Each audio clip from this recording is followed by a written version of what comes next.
नमस्ते बिहार, मैं हूं आपके साथ अलीम अतर। शुरुआत कोरोना पर बड़ी खबर से करते हैं। बिहार में बढ़ते कोरोना पर आज बड़ी बैठक होने वाली है। सीएम नीतीश कुमार आज बैठक करेंगे, ताजा हालात की जानकारी लेंगे और इस बैठक में दे सकते हैं कुछ अहम निर्देश।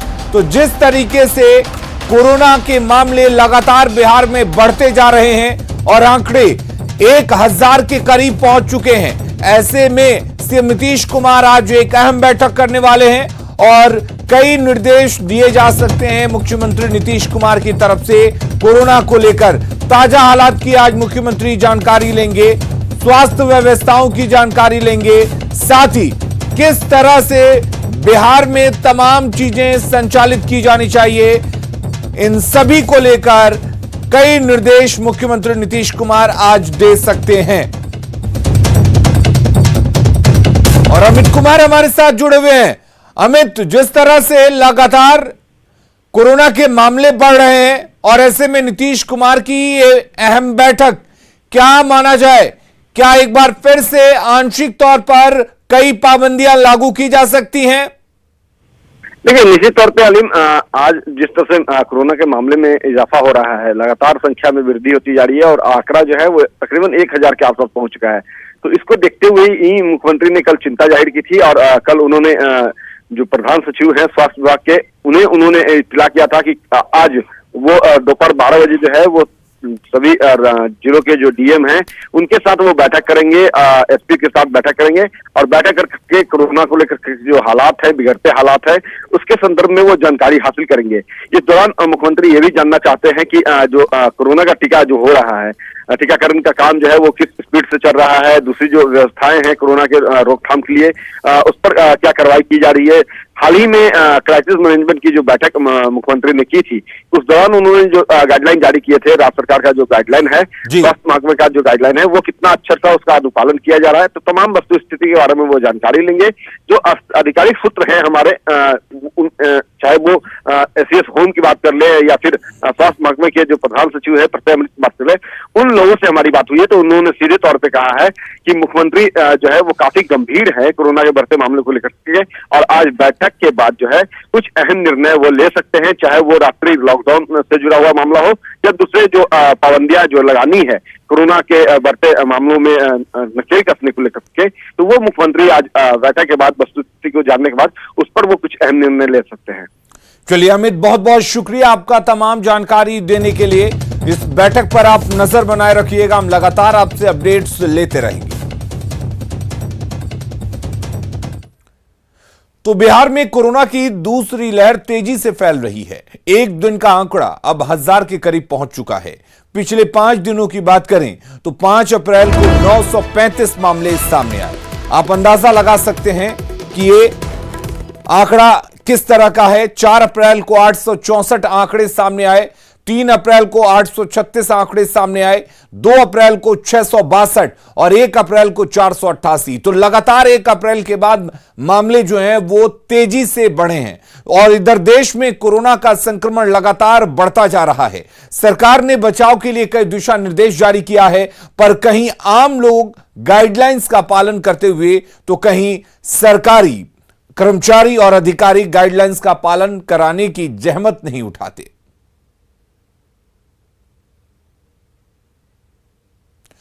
और बिहार के कई इलाकों में भूकंप के झटके महसूस किए गए। कल रात करीब 8:49 पर भूकंप के झटके महसूस किए गए। राजधानी पटना के अलावा पूर्णिया, भागलपुर, अररिया और किशनगंज में भूकंप के झटके महसूस किए गए।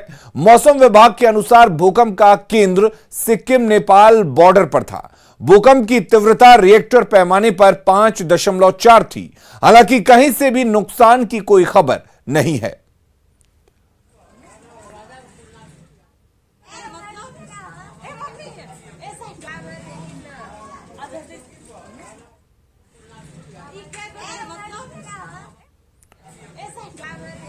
तो जिस तरह से भूकंप के झटके महसूस किए गए उसके बाद लोग अपने घरों से बाहर निकले हुए दिखाई दिए। लोगों में एक डर था क्योंकि कई जगहों पर भूकंप के झटके महसूस किए गए, खासकर पूर्णिया, किशनगंज, अररिया, इन तमाम इलाकों में झटके थोड़ी तेज थे जिसकी वजह से लोग अपने घरों से बाहर निकल आए।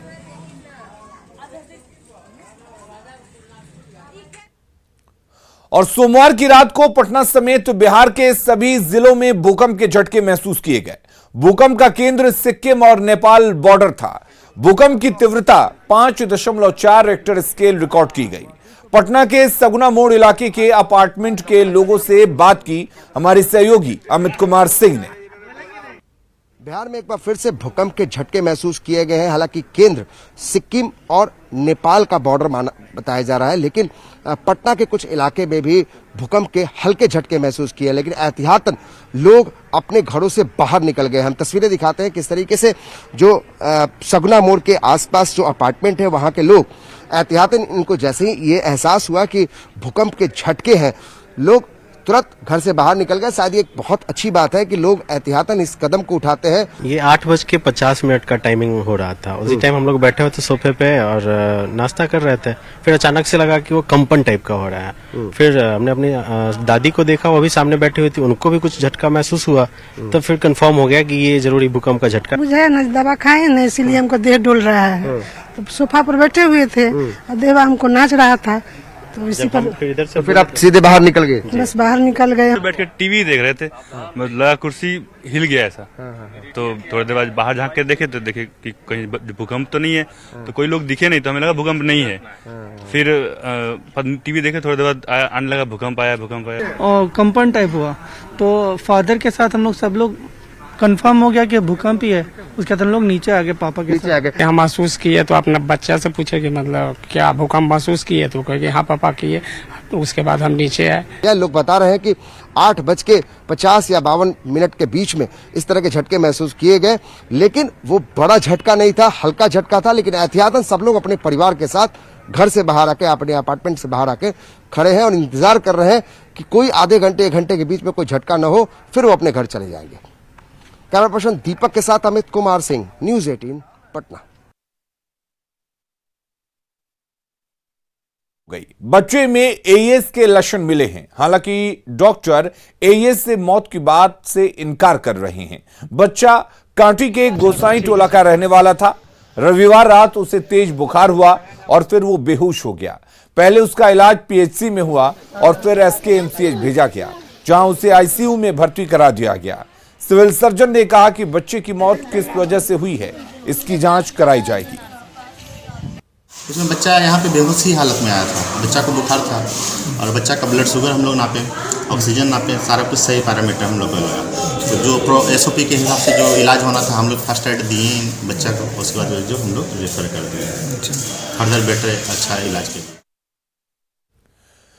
पटना के चर्चित Indigo station head Rupesh Singh हत्याकांड में तीसरे आरोपी पुष्कर ने भी पटना सिविल कोर्ट में सरेंडर कर दिया। पटना पुलिस जल्द ही पूछताछ के लिए उसे रिमांड पर लेगी। पुलिस का दावा है कि तीसरा आरोपी पुष्कर लगातार पुलिस की कार्रवाई से दबाव में था और पुलिस से बचने के लिए उसने सरेंडर किया है। पुलिस का दावा है कि जल्द ही इस हत्याकांड में फरार चल रहे एक और आरोपी को गिरफ्तार किया जाएगा। पुलिस ने उसकी पूरी कुंडली तैयार कर ली है। इसी साल 12 जनवरी को हुए रुपेश हत्याकांड में पहले ही 2 आरोपियों ऋतुराज और पवन की गिरफ्तारी हो चुकी है।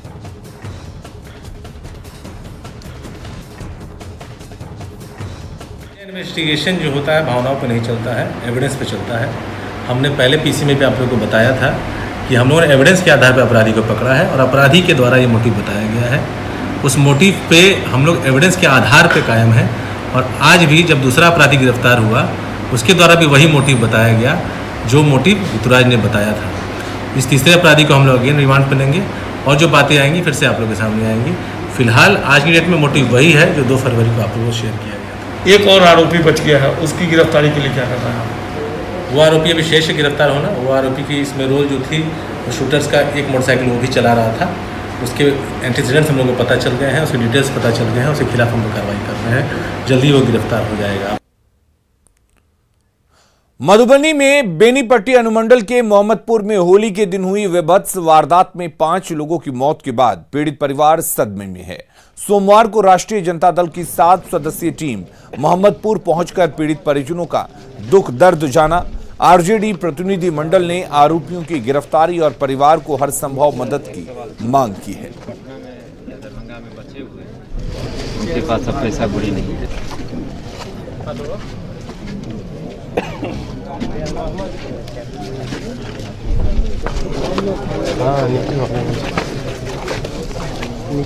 सवाल पटना में या दरभंगा में बचे हुए हैं, उनके पास अब पैसा बुरी नहीं है।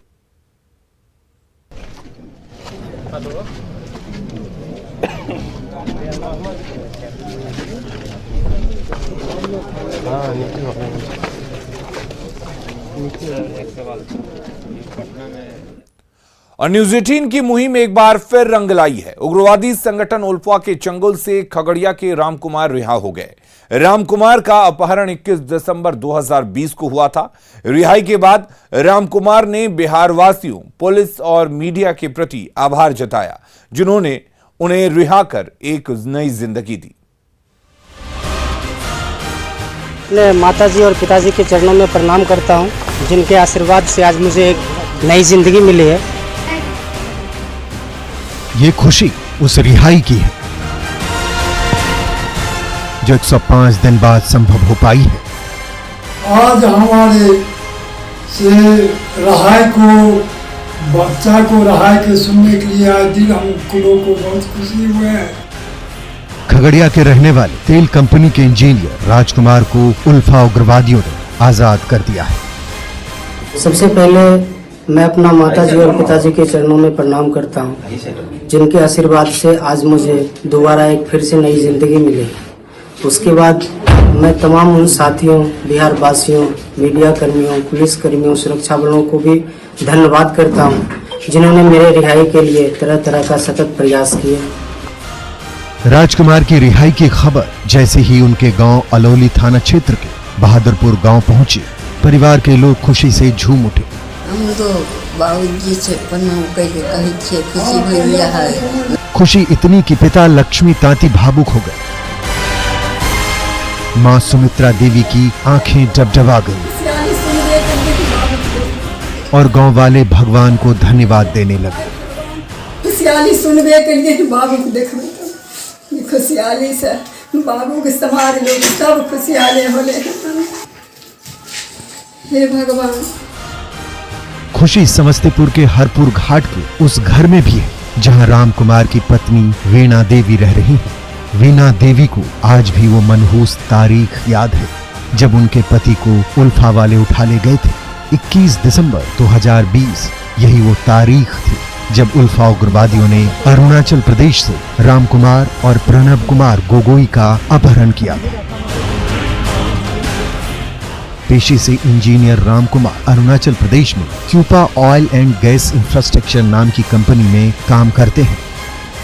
वो मुझे पता नहीं जगह का, लेकिन जंगल ले गया था। 4 दिन मैंने पैदल चला। पैदल चलने के बाद एक जंगल में ले गया, वहाँ पे हमें रखा और 2 दिन 3 दिन में वहाँ से मूव भी करा के अलग अलग जंगल में रखा है, लेकिन वहाँ पे कोई बस्ती नहीं है, जंगल है। जो इंडियन ऑयल के लिए गैस पाइपलाइन बिछाने का कार्य करती है। रामकुमार के घर वालों को बेटे के अपहरण का पता तब चला जब उग्रवादियों ने अपहरण का वीडियो जारी किया। सुरक्षा बलों के प्रयास से करीब 3.5 महीने बाद सकुशल रामकुमार की रिहाई संभव हो पाई, जिससे हर कोई खुश है। न्यूज 18 के लिए खगड़िया से दिग्विजय और समस्तीपुर से मुकेश के साथ ब्यूरो रिपोर्ट। जल्द लौटते हैं कुछ और खबरों के साथ।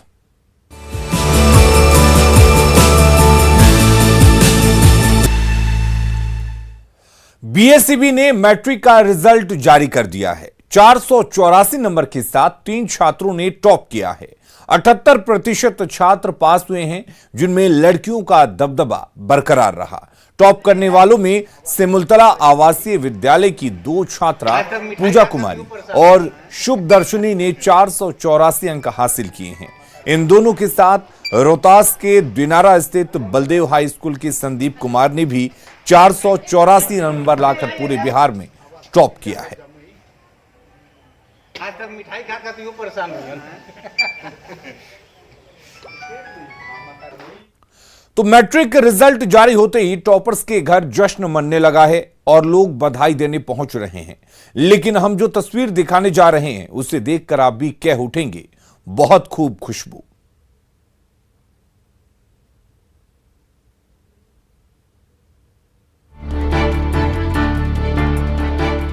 बिहार में 10वीं के नतीजे जारी होने के साथ ही 16 लाख से अधिक विद्यार्थियों का इंतजार खत्म हो गया। बिहार स्कूल एग्जामिनेशन बोर्ड यानी बीएससीबी ने मैट्रिक का रिजल्ट जारी कर दिया। राज्य के शिक्षा मंत्री विजय चौधरी ने मैट्रिक के परीक्षा परिणाम जारी किए। इस बार 10वीं की बोर्ड परीक्षा में 16,84,466 परीक्षार्थी शामिल हुए, जिसमें से 78.17% छात्र पास हुए हैं।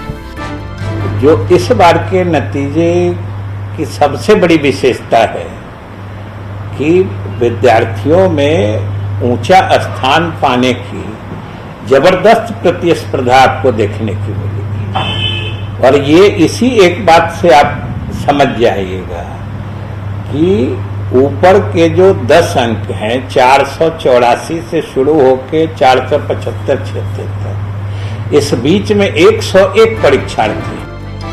जमुई स्थित सिमुलतला की पूजा कुमारी, रोहताश के बलदेव हाई स्कूल के संदीप कुमार और जमुई सिमुलतला की शुभ दर्शनी ने संयुक्त रूप से टॉप किया है। पूजा कुमारी, शुभ दर्शनी और संदीप कुमार को 484 नंबर मिले हैं। इन्होंने रिकॉर्ड 96.8% अंक के साथ टॉप किया है। हालांकि पिछले 2 सालों के मुकाबले इस बार 2.42% रिजल्ट में गिरावट दर्ज की गई है। इस बार के रिजल्ट की खासियत ये रही कि पहले नंबर पर 3 छात्रों ने टॉप किया और दूसरे नंबर पर 7 छात्र रहे हैं। ऊपर के जो 2 पोजीशन है, फर्स्ट और सेकंड, इस पे फर्स्ट पे 3 है और सेकंड पे 7 है लड़के, और उस 10 परीक्षार्थियों में 7 लड़कियां हैं, 3 लड़के हैं। मैट्रिक रिजल्ट आने के बाद छात्रों में खुशी की लहर है। परीक्षा परिणाम में एक बार फिर लड़कियों का दबदबा दिखा। न्यूज़ 18 के लिए पटना से रजनीश कुमार और आनंद अमृतराज की रिपोर्ट। और मैट्रिक रिजल्ट जारी होते ही टॉपर्स के घर जश्न मनने लगा और लोग बधाई देने पहुंचने लगे। लेकिन हम जो तस्वीर दिखाने जा रहे हैं उसे आप देखकर यही कहेंगे कि वाकई जश्न हो तो ऐसा। आज झोपड़ी में दिवाली मन रही है। एक बेटी की आरती उतारी जा रही है, माँ इतरा रही है और आसपास वाले गदगद हैं। हो भी क्यों नहीं, स्लम एरिया में पहली बार किसी ने फर्स्ट डिवीजन से पास जो किया है, जहाँ के बच्चों के लिए पढ़ना किसी सपने से कम नहीं। वहाँ की खुशबू मैट्रिक एग्जाम में फर्स्ट आई है। बहुत हम खुश हैं जो फर्स्ट डिवीजन आए हैं। लॉकडाउन में पढ़ाई करके, अपने खुद मेहनत करके, क्योंकि कोचिंग ये सब बंद था, स्कूल भी बंद था, तो हम खुद से पढ़ाई किए हैं घर में। और मेरे पास घर नहीं है, ये देखिए झोपड़ी है। खुशबू पटना के हज भवन के पास की स्लम बस्ती में रहती हैं। पिता मजदूरी करते हैं और पूरा परिवार एक झोपड़ी में रहता है। लेकिन झोपड़ी में रहने वाले माँ बाप ने अपनी बेटी की पढ़ाई में कोई कोर कसर नहीं छोड़ी और न आगे छोड़ना चाहते हैं। रहने के नहीं है, फिर भी अपना जहाँ तक बनेगा वहाँ तक बेटी के साथ देवे करेंगे। कैसी भी दुखरी मजूरी सब जीव अपना करके बेटी के पढ़ाई करेंगे। खुशबू की कामयाबी संदेश है कि पढ़ने और बढ़ने के लिए रुपए, पैसे, कोठी और महल की जरूरत नहीं होती। बस पढ़ने का जज्बा और कुछ कर गुजरने का हौसला होना चाहिए। न्यूज़ 18 के लिए पटना से रजनीश कुमार की रिपोर्ट। मोतिहारी के रहने वाली और जमुई के सिमुलतला आवासीय विद्यालय की छात्रा पूजा मैट्रिक में 484 अंक लाकर स्टेट टॉपर बनी है। गांव के जैसे ही पूजा के टॉपर होने की खबर जैसे फैली, गांव से लेकर रिश्तेदारों तक में बधाई देने का तांता लग गया। बिहार बोर्ड ने मैट्रिक का रिजल्ट जारी किया तो राजधानी पटना से करीब 150 किलोमीटर दूर मोतिहारी में भी खुशियों की लहर दौड़ गई। माता पिता कभी बेटी को मिठाई खिलाकर आशीर्वाद बरसा रहे थे तो कभी मां मोहल्लों के बच्चों को घूम घूम कर मिठाई खिलाने में व्यस्त थी। मां के चेहरे की खुशियां छिपाए नहीं छिप रही थी। खुशियां छिपे भी तो कैसे, पूजा बिटिया बिहार में मैट्रिक टॉपर जो हुई हैं। बहुत अच्छा लग रहा है। बेटी टॉप की है, बहुत अच्छा नाम की है बिहार चंपारण का। बहुत अच्छा लग रहा है, बहुत खुशी हो रहा है। शिक्षक पिता की दुलारी और मम्मी की प्यारी पूजा राज्य की 3 टॉपर में एक हैं। मैट्रिक में 484 अंक लाकर टॉपर हुई पूजा ने जमुई के सिमुलतला आवासीय विद्यालय से पढ़ाई की है, जिसका एक बार फिर इस बार के रिजल्ट में डंका बजा है। पूजा अब नीट की तैयारी करना चाहती हैं, जिसमें पिता भी पूरा साथ देने को तैयार हैं।